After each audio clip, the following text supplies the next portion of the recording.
د سیمې هیواد او د نړۍ تازه خبرونه هر غړي د کندوز رادیو څخه مه هېروئ.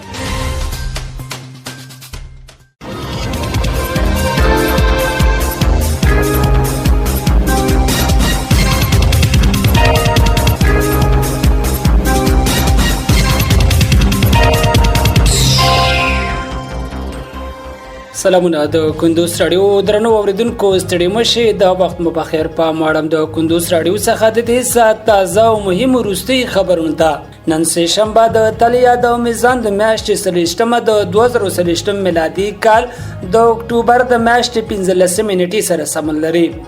روانه خبري غړي درته ز سیر احمد سیر وړاندې کوم خو په سر کې هم د سو مهمو خبرونو سر ټکی.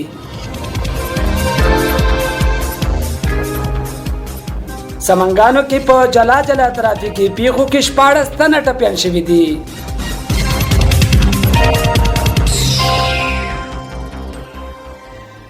بادغیس کې 2 میلیون افغانۍ په لګښت د یو سړک د جوړولو چارې پیل شوې.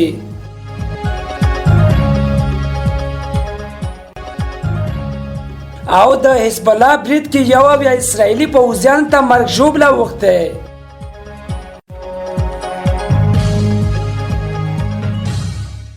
اوس هم بشپړه خبرونه.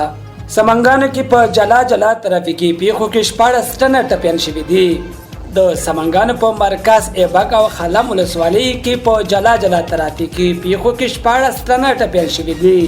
د سمنګانو د امنیت قومندانۍ ویان حشمت الله رحماني رسنۍ ته ویلي چې د سمنګان او بلخ پر لوی لار د مرکز ایبک په اقمراس کلی کې د 2 کله ډوله موټر د چپکېدو له امله 9 تنه ټپيان شوي دي. نوموړي زیاته کړه چې دغه را سمنګان او کندوز پر لوی لار د خلم ولسوالۍ په شبغالي کلی کې د یو مازدا ډوله موټر د چپکېدو له امله 7 تنه ټپيان شوي دي. ټپيان د سمنګانو ولایتي روغتون ته لیږدول شوي دي. د یادونې وړ چې د یاد پیښو لاملونه د موټر تخنیکي ستونزې او د موټر چلوونکي بې احتیاطي بلل شوې ده.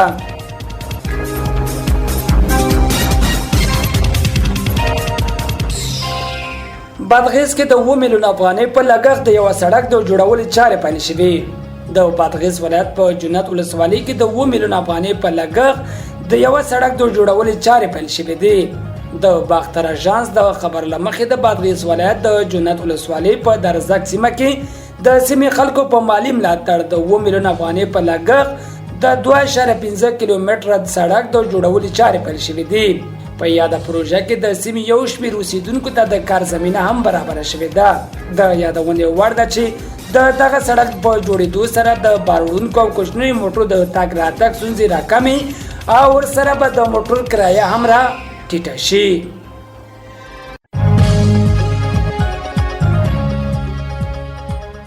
او د حزب الله برید کې یو اسرائیلي پوځیان ته مرګ ژوبله وخته. د اشغالي فلسطین په حفیظ سیمه کې د اسرائیلي ځواکونو پر پوځي مرکز د حزب الله ډلې د انتحاري ډرون برید کې یو اسرائیلي پوځیان ته مرګ ژوبله وخته. د نړیوالو رسنیو راپور لمخې د اسرائیل اشغالګر پوځ د خپلو 4 پوځیانو د وژل کېدو پخلی کړی او ویلي دي چې د ټپیانو په منځ کې د 2 نورو روغتیایي حالت نازک دی. تر دغه برید وروسته واشنګټن اسرائیلو ته د نوي دفاعي سیستم او 100 تنه پوځیان د لیږلو پریکړه کړې ده. مخکې تر دې امریکا د اسرائیلو سره میلیارډونه ډالر مرسته کړې. هغه څه چې ډیره برخه یې غزه کې د ملکي فلسطینیانو د وژلو لپاره کارول شوې ده.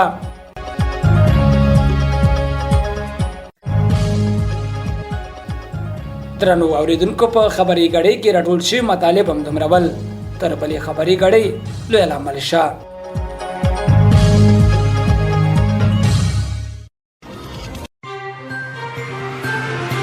د سیمې هیواد او د نړۍ تازه خبرونه هر غړي د کندوز رادیو څخه مه هېروئ.